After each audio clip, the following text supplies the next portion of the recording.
Hai, jumpa lagi dalam pembelajaran IPA kelas 9 semester 1. Minggu lalu kita sudah membahas tentang interaksi antara dua jenis muatan. Hari ini kita akan belajar hukum Coulomb. Sebelum memulai pelajaran kita, marilah kita berdoa menurut kepercayaan kita masing-masing. Berdoa dimulai, berdoa selesai, agar pembelajaran kita lebih bermakna dan bermanfaat. Oke, hari ini kita akan membahas tentang penyelesaian soal besarnya gaya Coulomb, di mana gaya Coulomb itu dirumuskan tentang seperti ini bunyinya. Besar gaya Coulomb itu berbanding lurus dengan nilai kedua muatan dan berbanding terbalik dengan kuadrat jarak kedua muatan. Jadi kalau gaya Coulombnya besar, maka kedua buah muatannya juga besar. Tapi kalau gaya Coulombnya kecil, maka kedua muatannya juga kecil. Dan berbanding terbalik, jika gaya Coulombnya besar, maka jarak antara kedua muatan juga kecil. Jadi berbanding terbalik, kalau ini besar, ini kecil. Tapi kalau ini berbanding lurus, artinya sama. Oke, kita selesaikan soal di sini. Nomor 1 kita baca dulu contoh soalnya. Benda A dan B masing-masing bermuatan 8 mikrocoulomb dan 9 mikrocoulomb. Kedua muatan terpisah sejauh 3 cm.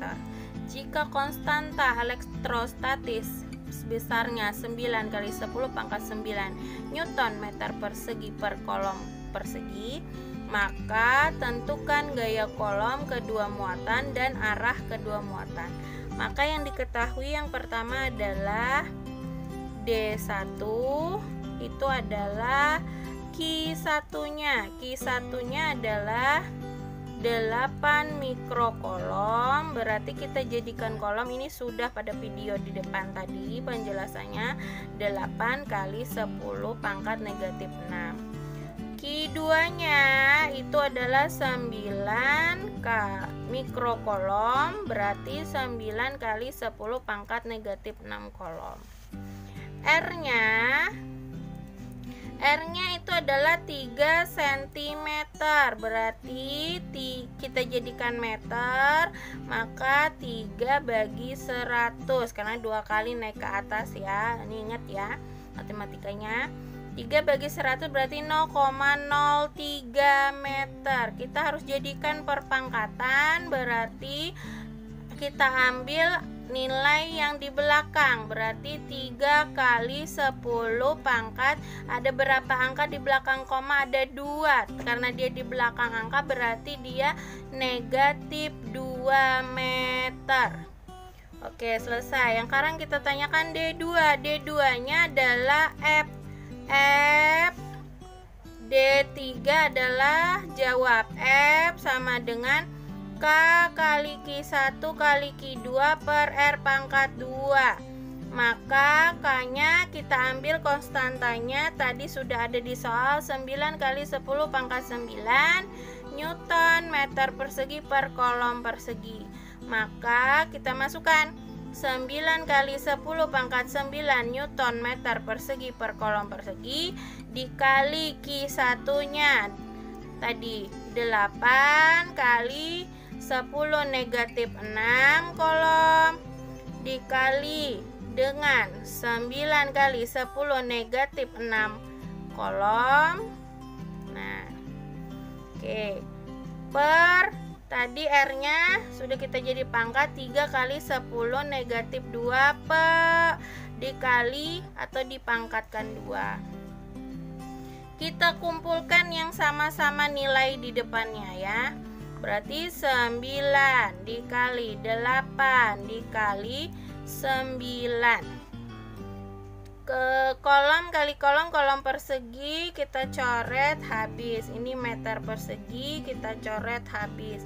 Berarti sisa 10 pangkat 9 ini Ingat, perpangkatan kalau dikali berarti ditambah. Karena ini minus berarti kita kurang. 9 kurang 6 dikurang 6 per 3 pangkat 2 berarti 9 dikali 10 negatif 2 pangkat 2 10 min 4. Negatif 2 kali 2 min 4. Oke. Adakah yang dapat kita sederhanakan? Oke, di sini sama-sama 9, kita coret 9. Habis. Ini habis, ini sisa 1 ya. Ini 1. 8 kali 9 72. Dikali 10, 9 kurang 6 3. 3 kurang 6 negatif 3. Dibagi 1 kali 10 negatif 4. Oke. Ingat, 72 bagi 1 72. Kalau ini naik ke atas, naik menjadi positif ya, berarti 7 kali 10 negatif 3 dikali 10 pangkat 4. Oke, kita selesaikan. 72 kali 10 negatif 3 karena dikali berarti positif 4. Berarti kita selesaikan. 72 kali 10 min 3 tambah 4 jadi 1. Berarti 72 kali 10, 10 pangkat 1 kan 10. 72 kali 10 berarti 720 Newton. Nah, ini besarnya gaya kolomnya. Arahnya bagaimana? Karena dia sama-sama positif. Ingat, kalau sama-sama muatan berarti dia tolak menolak.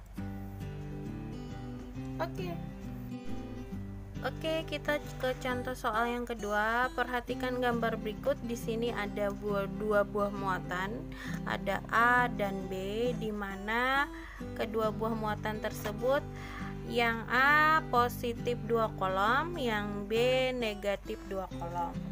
Dengan jarak kedua muatannya sebesar 3 cm. Nah, tentukan besar gaya kolom dan arah gayanya. Berarti dari soal diketahui di sini adalah D1-nya yaitu QA-nya. QA-nya di sini positif 2 kolom karena sudah dalam bentuk kolom, tidak perlu lagi dijadikan kolom.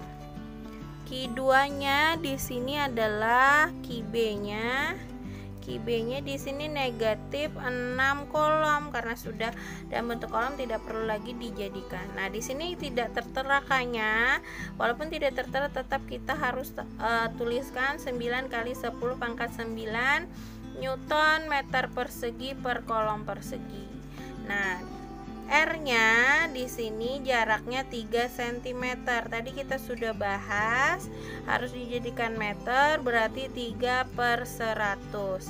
Berarti 0,03 meter. Kita jadikan pangkat. Ingat, ambil angka yang paling belakang. 3 kali, ada berapa angka di belakang koma? Ada 2, berarti kali 10 negatif 2 meter karena dia 2 angka di belakang koma. Yang ditanyakan di sini D2-nya adalah F. Jawab D3F K kali QA kali QB per R pangkat 2. Sini ya. K-nya 9 kali 10 pangkat 9 Newton meter persegi per kolom persegi dikali QA. QA-nya tadi 2 kolom. Karena sudah dalam kolom, tanda positif dan negatif diabaikan pada saat perhitungan karena hanya untuk menunjukkan arahnya nanti ya. Kemudian QB-nya di sini 6 kolom. Ya. Kolom kuadrat nih, coret habis per 3 kali 10 negatif 2 pangkat 2. Ingat, kita selesaikan dulu ya. 9 kali 10 pangkat 9 Newton meter persegi. Ini meter ya. berarti per 3 pangkat 2 berarti 3 kali 3, 9 kali 10 pangkat negatif 2 kali 2 negatif 4. Ini 2 kali 6 12. Sudah dalam bentuk habis ya kolomnya ini, karena meter persegi kita coret habis, sisa Newton. Berarti kita coret yang di depan hilang, 9 bagi 9 1, ini 1 berarti 1 kali 12 kali 10 pangkat 9. Nah, ini naik ke atas tadi kata ibu, naik jadi positif, berarti 10 kali 4 berarti 12 kali 10, 9 tambah 4 13 Newton. Arahnya gimana? Arahnya tadi ini ada positif, ada negatif. Kalau berbeda jenis muatan, karena dia berbeda jenis muatan, berarti arahnya tarik menarik. Karena dia berbeda jenis muatannya, ada positif 2 dan negatif 6. Terima kasih. Berjumpa lagi pada pertemuan berikutnya tentang medan listrik. Buka kelas GC kalian, ada tugas di sana. Assalamualaikum warahmatullahi wabarakatuh.